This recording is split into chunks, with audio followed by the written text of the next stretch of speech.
Okay. Okay, I'd like to, am I live? Yes, I am. I'd like to call this June 15th, 2017 regular meeting of the Redondo Beach Planning Commission to order. And may I have a roll call, please? Yes, Commissioner Tupero is absent, Commissioner Rodriguez absent, Commissioner Mitchell. Here. Commissioner Ung. Here. Commissioner Elder. Here. Commissioner Gann. Here. Chair Goodman. Here. Thank you. Would you like to lead us in? Sure. Place your right hand over your heart and repeat after me.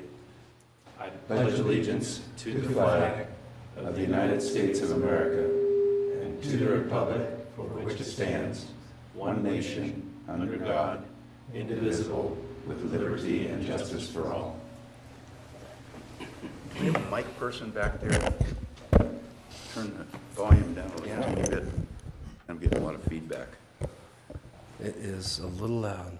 Nothing worse than feedback. We don't want any feedback This here. kind of feedback, right? Well, we can all sit That was a back. joke.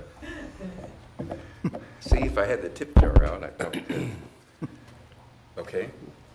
All right. So, It's better. Motion to approve the order of the agenda? a second? Second. All in favor? Aye. Okay, so moved. And the consent calendar, is there anybody want to remove any item from the consent calendar for separate discussion? No? Can I get a motion to approve the consent calendar? So moved. Second? All in favor? Aye. Okay. And would either of you two, are you planning on speaking tonight? Yes. Okay, you just stand up and we have a little oath.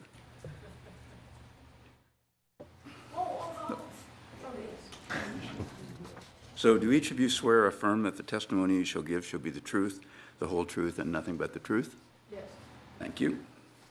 Any ex parte communications? None for me. None. None. None. Okay, so now we have public hearings. And the first one is, you're up. One of you is up. Yes, Honorable Chair, members of the Commission. And the pleasure this evening, as I do each year, to present to you for your consideration the finding of general plan consistency for the 2017-2022 capital improvements program. Just as it states in the memo delivered to the Commission's role in this matter is not to rank, evaluate, and/or suggest adjustments to the CIP, but rather to review the CIP for conformity with the general plan, as staff has done very thoroughly as a member of the CIP committee. So with that, though, this year, I think we're going to walk through a few slides, and Sean will help me out with that. To start off with, maintaining infrastructure is one of the city's most key, important goals. If you think about it, infrastructure enables us to support our existing uses in the community, be they residential, commercial, industrial. It allows our residents and business owners to get around the community, and it's certainly very important to maintain. Tonight we're going to run quickly through some of the accomplishments, the CIP recommendations to the City Council, the criteria we use to evaluate those, projects that are continuously moving forward but require carryovers, and talk a little bit about this funding that's up for approval in our budget at the June 20th budget hearing. So let's move to the next slide. We talked a little bit about this at the previous slide, but essentially without infrastructure, you have no opportunity for development. It really comes down to maintaining the quality of life in the community. People expect things like their sewers to flush, their water to turn on, and their lights to go on, and that's just a bit of the important infrastructure that we have in town. When you don't do these things, you end up in a situation where health and safety, property values, and other liabilities can result. It's not it's fairly frequent that you hear of a community that's in trouble because of their deferred maintenance on infrastructure. Think Flint, Michigan, where you have contaminated water sources or allegedly contaminated water sources. Bridges that come down, we only hear about the big things, but everyday infrastructure matters. The city's infrastructure is valued at $370 million. And in order to keep those assets in tune and operating properly, that stands for the American Society of Civil Engineers, recommends 2% of that amount be spent annually on maintenance. Interestingly enough, we do that, believe it or not. Okay, so when we look at CIP proposals, be they for maintenance or new infrastructure, these are the criteria that are used in evaluating them. Clearly, health and safety is paramount, but we do have certain mandated items. One of those is drainage and water quality, and you'll see big dollars go into that activity. Is this a strategic goal of the city as set forth in our strategic plan? Often we have projects that have either partial funding or are going to carry through to the next year. Does it complete that project? Would this result in economic development, improvement, and in further investment? Obviously, leveraging dollars is important. We also leverage dollars when we go through grant funding, and a lot of the CIPs are matching funds for other grants and other funding sources. So obviously, back up one slide there, Sean. And then, is there already outside funding available? So I was just talking about grant funding, matching funds, and it's important to have projects on the shelf. We call those shovel-ready under the ARA, the Obama, the Investment Act, American Recovery and Investment Act, right? We had a dozen projects ready to go for that, and you can see some of them really move forward quickly. Next slide. So what did we do in 2017? A big project, long overdue, was eliminating the drainage problems on Burl Street, resurfacing, and putting the living streets concepts into action. We have walkability, bikeability, and motor vehicle servicing improvements. That includes the new signal, for better or worse, if you love it or hate it, but it's a very important safety consideration for that intersection. That project came in, I think, about $4.7 million. It was quite an expensive undertaking. It involved coordination with Torrance, and they shared in the cost of those improvements, as well as allowed connection to their storm drain system to get that water off the street and to eliminate us having to put up flooded signs every time it's sprinkled. So most of you know that area. Curb ramps, ADA compliance. A lot of sources for this funding are community development block grant, not general funds. Esplanade resurfacing at long last. We got from Nob Hill all the way up to Catalina Avenue. Very infrastructure intensive project because all of the utilities are underground there, and you saw that for months ahead of time people were moving and changing things and surveying, and so that was a very important finishing project. Gertruda property, we bought land on Gertruda Avenue across from the city's public work yard and adjacent to a property we own.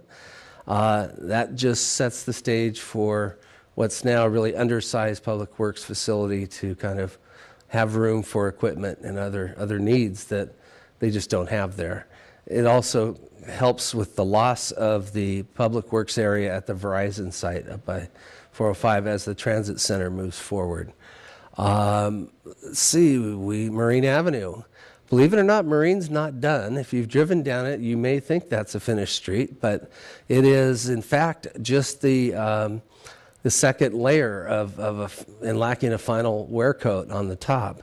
We made every effort to get Pacific Pipeline, who owns pipeline in that street, to do their upgrades and repairs before paving, and they weren't able to do so. So what you'll see is them actually redoing all of the paving that's there and adding that top layer of paving when they're done. So we impose a 3 to 5 year moratorium on cutting new pavement, and we're very strict about this as well. So that will come back as a final paving project within about 6 to 8 months.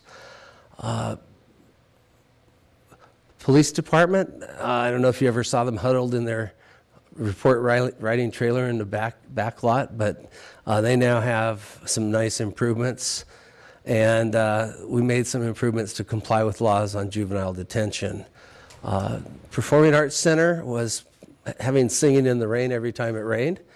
Literally, the bucket brigade was underway, and they got their new roof. And we cleaned up some of our senior centers that could use a touch-up. So next slide. So what's carried over? Ongoing sewer projects, that amount you'll see often. Drainage projects, a small portion. Street projects is the lion's share of money going forward. And what we're doing, and you'll see this in the recommended new projects, is getting back to our pavement management schedule. Most folks don't know that every street in the city is evaluated on a pavement management index, and it's not always just the surface cracking. It can be the entire condition of the street that's subject to a need for repair. The city was in the phases of residential pavement resurfacing, set out a 7-year schedule. We were slipping. We were getting to the 8, 10, 12-year schedule. And some of this funding brings us back in line with our 7-year program goal. So that would mean every street in the community is resurfaced on a 7-year cycle. Very important to neighborhoods. I know all of us have a street that we wish would be redone. And the priority setting is made much more technical by doing the pavement inventory. So that's underway right now. That's all funded. So we have money set aside for certain waterfront projects that, regardless of what takes place, there are to be important. Those include replacement of Polly's Pier. We've got some pier piling replacement work that needs to be done, and a number of different other waterfront projects that are largely unrelated to the waterfront projects. So park projects go without saying. There's always a demand. Public facility projects, honestly, the CIP manager didn't tell me all what those were, but you can look them up. I think a lot of those are bringing our facilities up to standards, and I know an EOC project is in the middle of that, and general improvements. So next slide. So new money. Each year the city council programs between $1 million and $1.5 million dollars of general fund, or 300 money as we call it, the 300 fund. About $1 million to $1.5 million of new money flows into the CIP each year from the general fund, but we have other sources of funding. We have the sewer bonds, we have Prop A, Prop C, Measure R. So those are restricted funds, but of this total, about $1 million to $1.5 million. And I'm speaking to Commissioner Ungs, probably knows all this as a budget and finance commissioner, and I think Commissioner Elder was also, no? Okay, maybe, Commissioner Gann was a budget and finance commissioner at some point, right? No? You're thinking of me. Commissioner Goodman, Chair I Goodman. managed to forget a fair amount. Okay, there we go. Well, if I'm saying anything out of school, please let me know, because I'm not the CIP manager who wasn't able to make it tonight. Park projects, public facility projects. That would be, there's a transit center in there, and general improvement. Next slide. Okay, what are we doing about streets? Street projects. We have the South Bay Regional Bike Master Plan, which includes citywide and intercity projects. Those projects are going to receive some funding. You see the 1.6 and the 70,000. Citywide curb ramps, we managed to program 140 this year. Getting Grant Avenue to synchronize those signals will result in improved traffic flow, and a very important, the most significantly congested intersection in the city is Inglewood Avenue between Manhattan Beach and the freeway.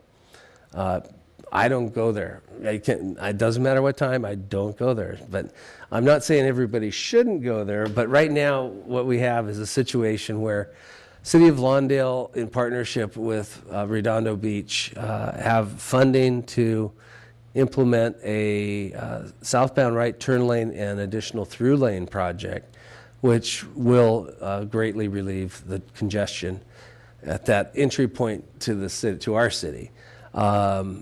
So that is a big project.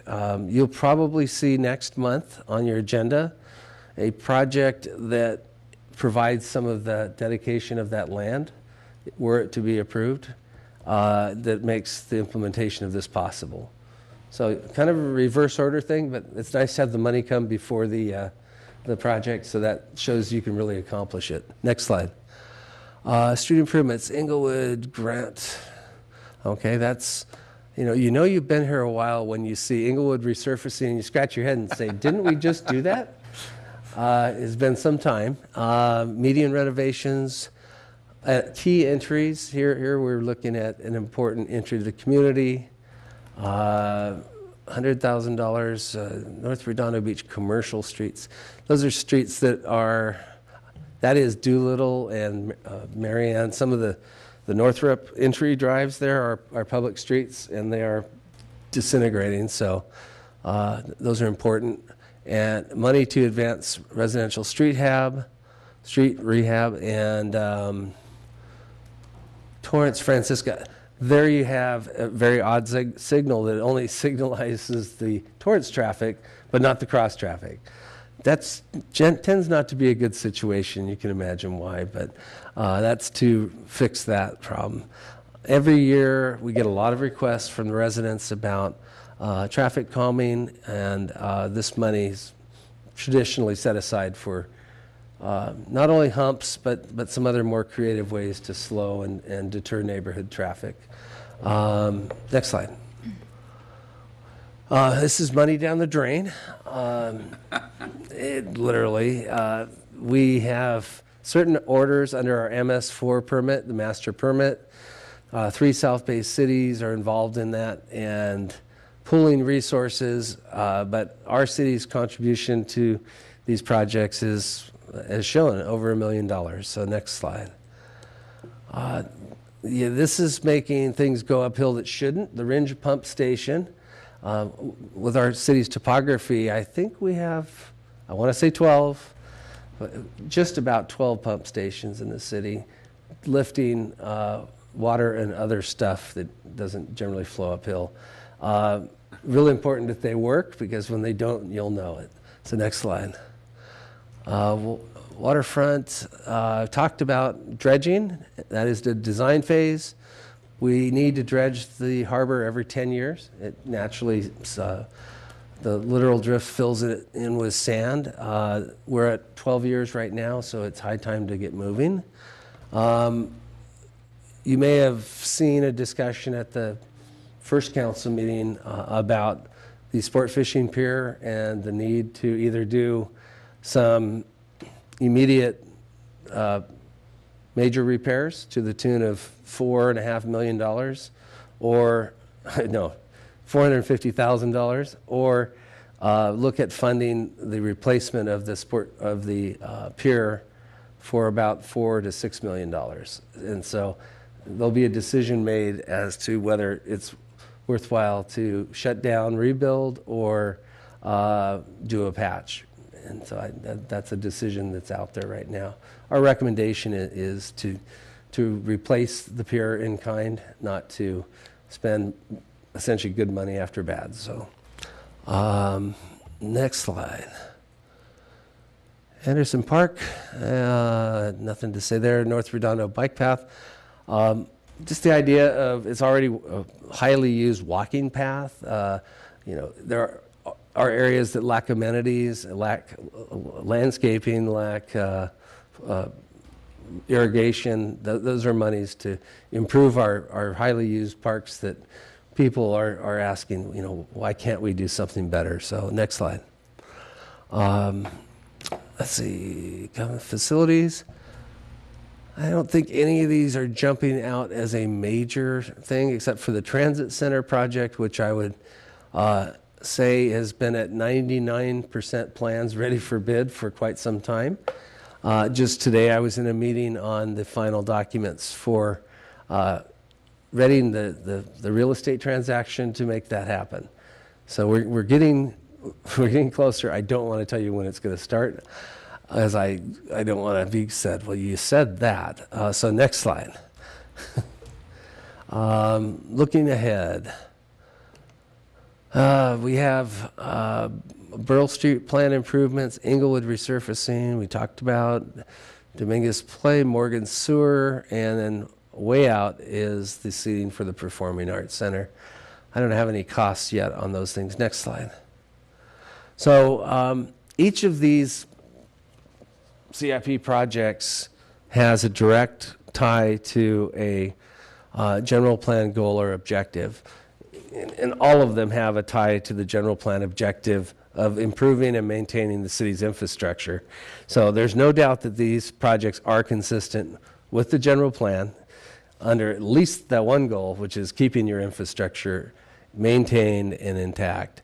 But a lot of these projects speak to other general plan goals about improving quality of life in the community, protecting residents from adverse impacts from traffic and other things. So there's a variety of consistency findings that are easy to make here, and therefore we're recommending you adopt the resolution making the general plan consistency finding, and that is required by the government code. So that's it. Thank you. At this point, should we open a public hearing, or? If you already didn't, you may not have, so we better get it open. Motion to open the public hearing? Second. All in favor? Aye. Okay, so moved. So is there anybody in the public who would like to speak about this, ask questions? Okay. Motion to close the public hearing? Second. Okay. So moved. I do have a couple questions.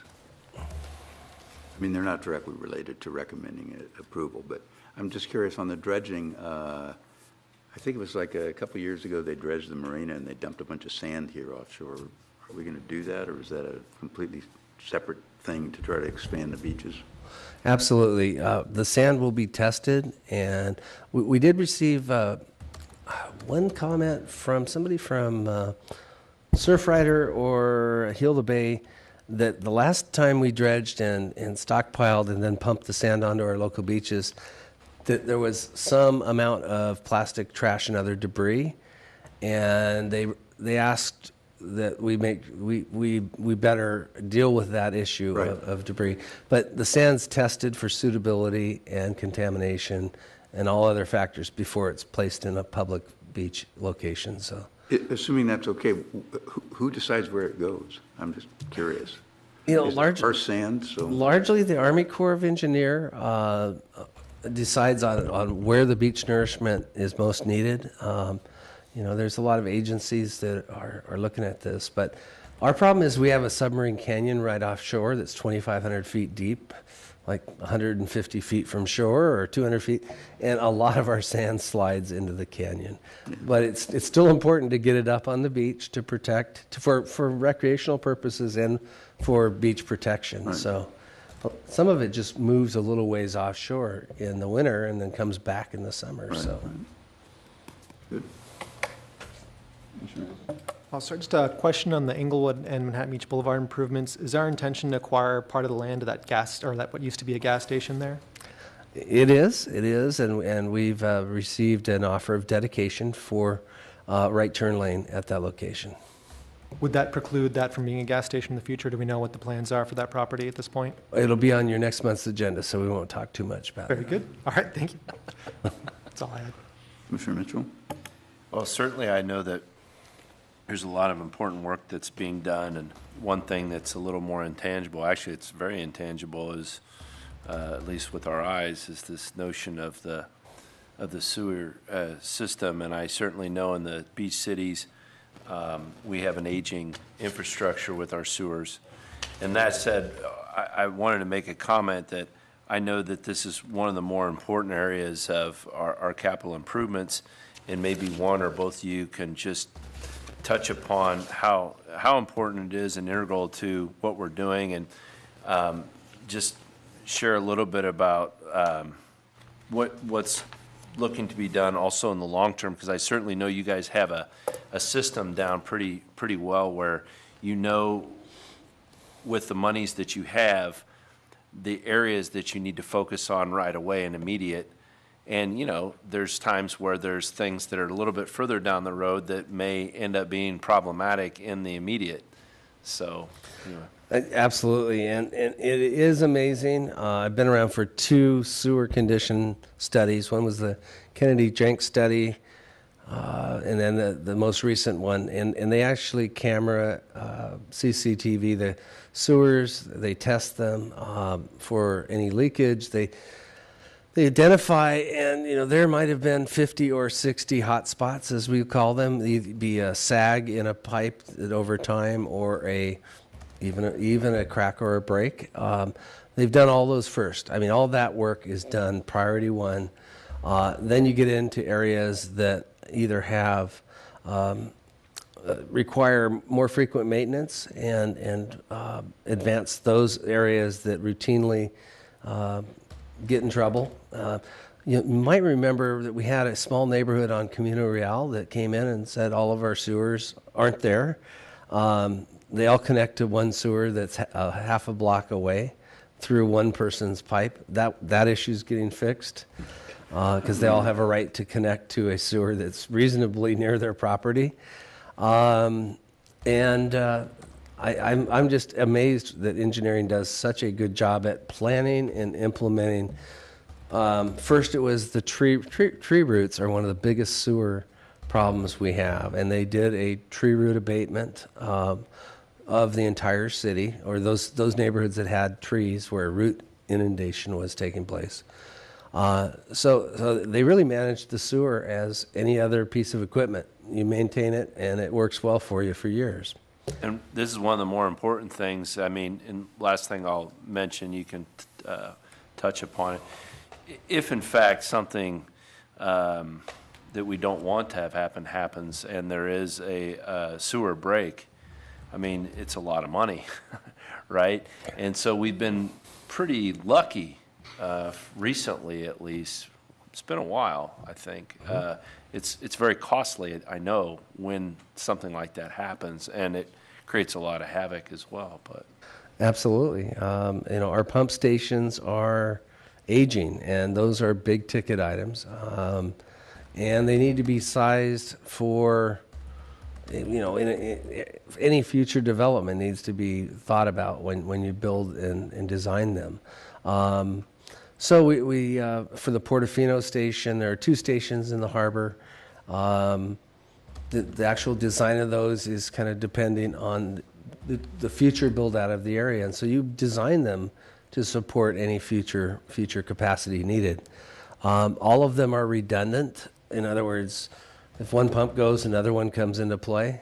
So you have fail-safes and backups. But when you say costly on a spill, it's not the cost to fix it, it's the cost of the fines that you get if you have sewage entering our storm drain system. Those are things you don't want to happen. So Unhappy people, lots of unhappy people.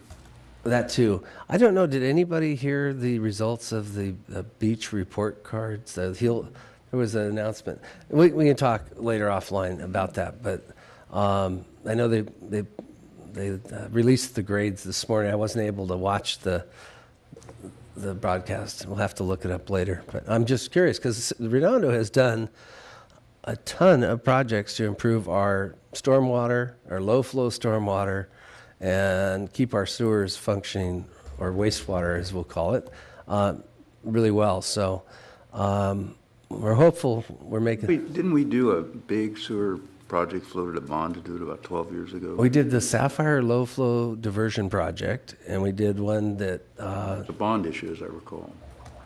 that was the, See, that was when I was on budget and finance, I remember. well, yeah, so we have a sewer bond that we have to spend the proceeds of the bond only on sewer-related. Okay, so we still have Improvements. money from that.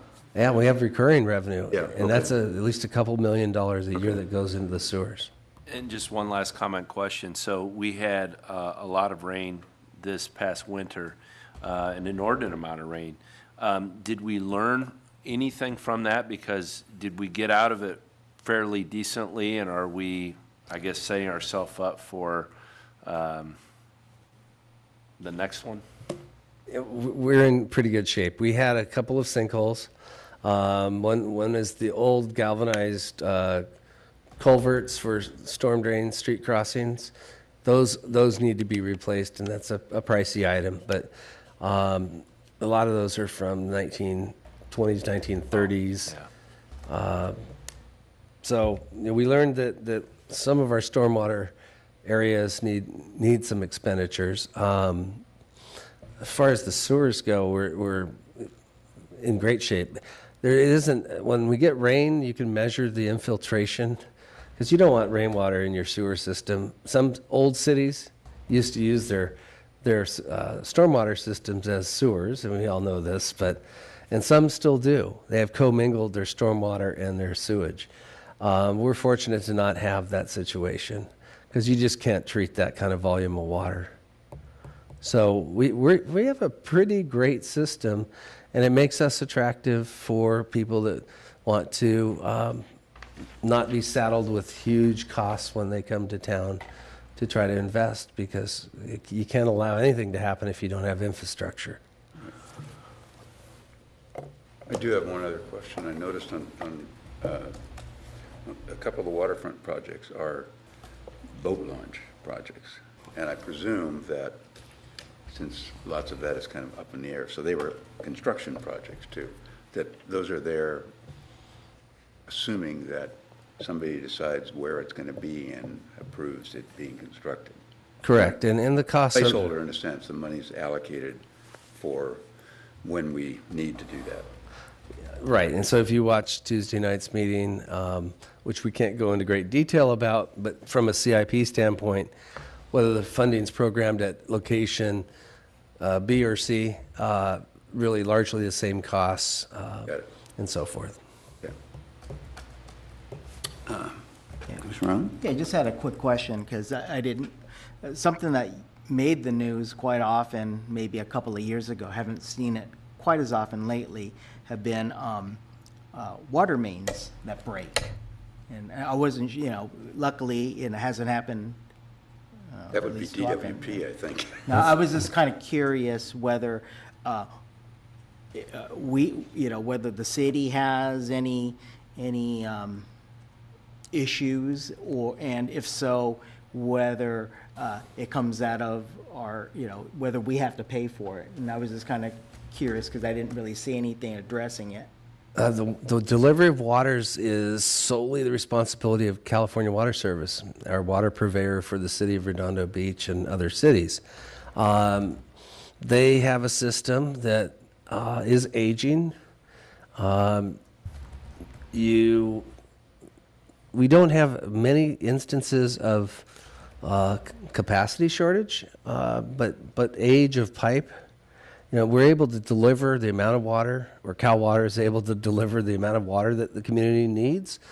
But certainly the age of the infrastructure is something that, if you look at their, what's the term for it? It's their water plan.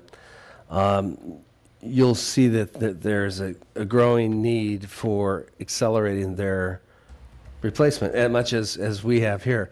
From the 80s on through, the city of Redondo has really woken up and started accelerating infrastructure replacement, because it's cheaper to replace now than later, and failure costs much more than early or preventive maintenance strategy. But I've seen that Cal Water is literally at any given point in time has a project in the city. Edison's in the same situation where we're probably behind the curve on wires and poles and transformers. I think there's a lot of infrastructure that's getting dated. They have run some new distribution lines that are absolutely necessary because they were designed for a much lighter load than we're putting on them today. So those are two outside utility providers that may want to talk further with our city engineer about, is he constantly in communication and what are we doing about this stuff?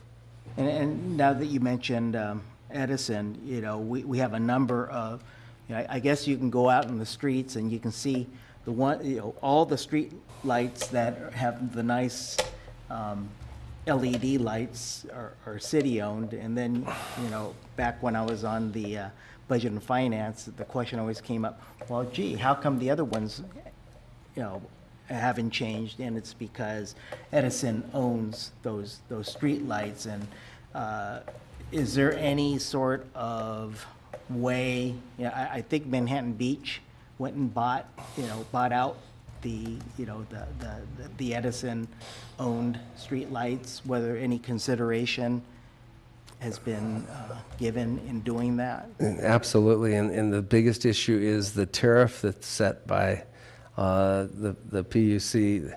It's the shareholders and the ratepayers, and the PUC gets involved in this. The cost to purchase back those poles and or take ownership is pretty astronomical because they look at them not as a depreciated asset at the end of its useful life, but an ongoing revenue stream of future revenues. If anybody looks at those poles goes, they're done. The fixtures are old, they're outdated. Even the pole structures are getting old and outdated, and it's very costly to do a buyback. The city's done every light we can with an LED, and until that cost comes down, I don't think we'll be looking at acquiring any of those. But that's a good negotiation yet to come. Okay, thanks. Relder? Are you done? So I just, one thing I was going to point out, the Daily Breeze reported today that Redondo Beach Pier gets an A for the Heal the Bay report card. So Yes. we're off the beach bummer list. Excellent. That's good. So our harbor waters are doing well. That's as expected. Great.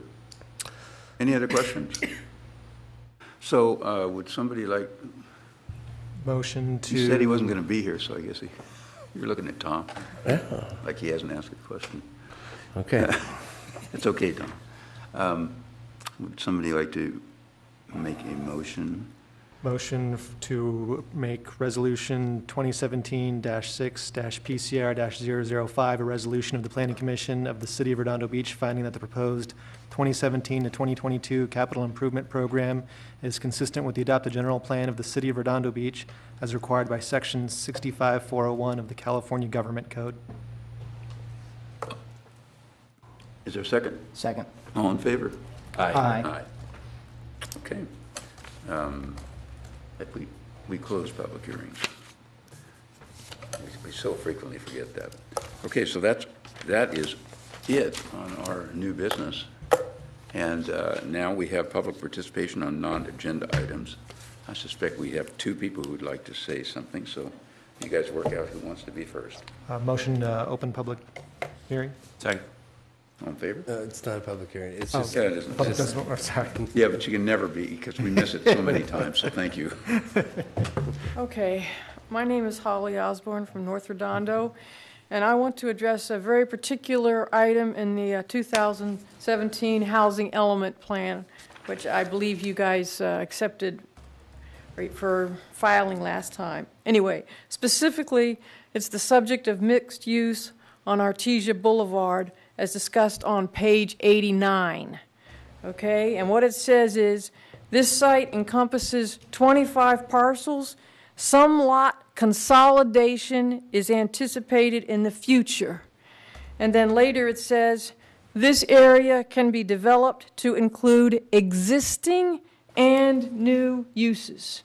So, what I want to address is what I'm going to term as the high possibility of developer mischief in the process of merging lots, especially when one already has an existing business. So let me just give you a pictorial example. Suppose you have 2 lots side by side, both 1 acre, to keep the math simple. One is with the watch is completely developed. It might be zoned mixed use, but the guy couldn't squeeze another thing on it anyway because his business is booming and he likes what he's got. The other lot is completely empty, nothing on it. The developer comes along and says, hey, let's merge those lots, okay? Now I've got a 2-acre lot, and instead of developing 35 units here and you keeping your business here, I can go to 35 and get 70 units, and he can put 70 units on this thing. If you think it doesn't happen that way, all you have to do is figure out what happened down south, all right? So what I call that developer mischief. That was never intended with mixed use. But what I would like to ask and implore the people who are developing the plan is figure out a way to not let an immutable footprint of an existing business be allowed to be counted in the available acreage for mixed use. Or if you tell me you can't do that, you guys are the commission and you approved lot mergers. Is that correct? You don't have to answer. I'm just going to assume it is. And you don't have to approve lot mergers if you can see that their plans are taking advantage of loopholes. You don't have to approve them. All right? So the last sentence of this paragraph on page 89 says, underlined means it's new, the city will be embarking on the study to facilitate revitalization of Artesia Boulevard. Please make it revitalized, but no monkey business, okay? That's it. Thank you. And I presume that the general plan update would consider things like that. It will, and this is an important issue that was raised with a recent project as well as an issue that whenever we bring you a combined lot project, we always report, here's the allowable density as each site would be allowed and as they are combined. And so we actually have policies in some of the zones that maybe should apply to all zones that you can't combine lots to gain density. So it's not everywhere, and it's probably a fix we need to put into our zoning when it comes to you so maybe store this one. Don't allow combinations to increase density. So just keep that stored because you'll want to say that again. No, good suggestion. Even though it's not on our agenda, that was a brief conversation. We're okay. Yep. Okay. Thank you. Yes, ma'am. You're up. Ms. Whatever. How about Joan? Hi, Joan Irvine, District 1. First, I wanted to talk about a topic that has been discussed the last 2 meetings and will be discussed again in the future, is the implementation of Prop 64 about the cannabis. And I just wanted to say that as of, I think, last week, and I don't have all the details, the City of LA came out with a draft of some regulations, and the state just in Sacramento just approved something to move forward this afternoon. And let me get that. It is, this is why I was going to bring my glasses up, that they passed the SB 94, the Cannabis Budget Trailer Bill, and it is now out of the state legislation, as is fast-tracked to become a state law. Now that the bill was passed, the Medical and Adult Use Cannabis Regulation and Safety Act will govern the California cannabis. So just want you to know it is moving forward, and I so appreciate the commissioner's openness to be taking a look at this in the city. In fact, it was so funny because I'm always amazed, as I've brought up before, how many people are actually involved in this and they're ready for it. After the last meeting, I talked to some people I know I said, do you have any warehouse, that might be good for, not a dispensary, for delivery? And they go, oh, yeah. And I talked to somebody else and said, hey, do you do all the insurance for all this? And they go, oh, yeah, we're already doing it. So everybody is either doing it or they're primed to be working with the industry within our city. So I think it's really important and these are, people who are well-known in our city. So they're all just waiting as long as it's legal and it goes forward. And one of the things that I wanted to also say that I noticed the pages of the LA draft that we really have to be careful about the zoning, and this is where you come in, because you don't want to put it all in a terrible area and then say, oh my God, it's bringing crime to the city. So I think it's really needs to be taking a look at where you're going to be allowing that various aspects of the cannabis in our city. And plus, guess what? Then it might be able to buy a lot of those light poles that you're talking about. Thank you so much, and I look forward to talking to you in the next meetings. Bye-bye. Plus, we could put also the colored lights on them. There is a reason you mentioned, public utilities, their revenue stream is a percentage of their capital base, so they never want to reduce their capital base. And I don't know how, I think they may not depreciate them, which is why they're so expensive. There's always a reason for things, and that's a big reason for what happens with the big public utilities. Okay, so there's nobody else out there. So commission items, referrals to staff. Do we have any? Aren't we still waiting for a couple things, Aaron? Yes, you are. Could you refresh our memory as to what we're waiting for? So are we on items from staff? Oh, it is. Okay. That's items from staff. Yeah, okay. Okay, so, Right. so the commission is, items from staff includes the commission has requested the city attorney to prepare a resolution Right. and a draft ordinance for marijuana regulation. Soon will be available next meeting. It's reported to me by the gentleman sitting right behind me that next week that we expect to get that ordinance and resolution from the city attorney. So we were looking for a deadline that was at least a week or 2 weeks prior to your next meeting. So we're ahead of that right now. So we will have that on your next agenda, as well as on your next agenda, you'll have the renovation and replacement of the service station, that conditional use permit amendment. We will be bringing forward an accessory dwelling unit discussion to the commission. I would expect that to be coming up in the August timeframe. So we'll go with marijuana in July, accessory units in August, and then it'll be about time for the housing element to come back to you from HCD for that public hearing. Can the commission think of anything else that might be on the burner to come to you? What's happening with the Galleria? Nothing? Okay. Well, I can give you a quick update. The applicant, Forest City,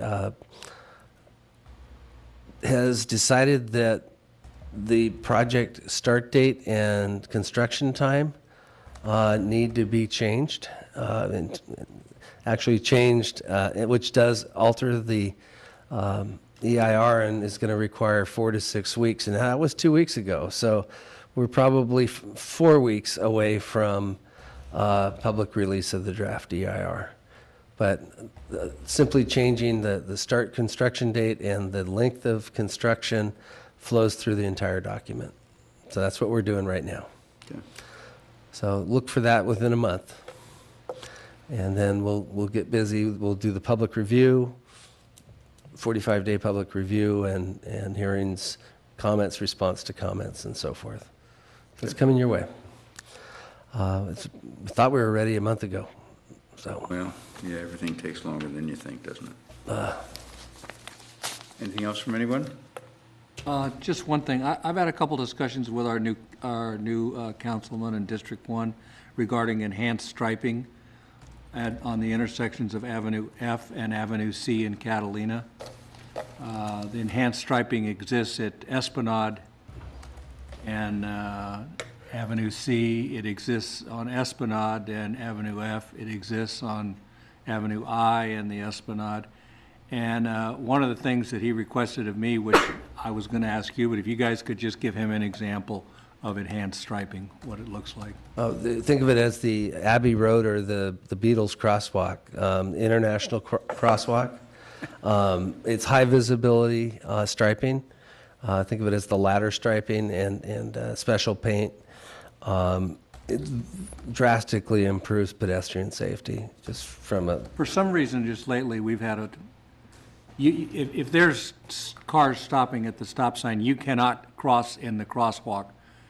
You'll either be halfway across the crosswalk and they'll drive in front of you, or as soon as you pass, before you get to the other side, they'll drive behind you.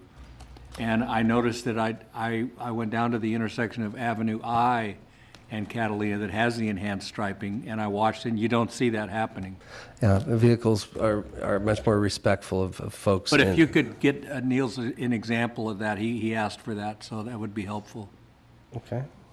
And that went through Commissioner Gann, it went to the city engineer or the public works director? No, I just spoke with Niels. Oh, okay. Okay, example, Niels. All right, is that it?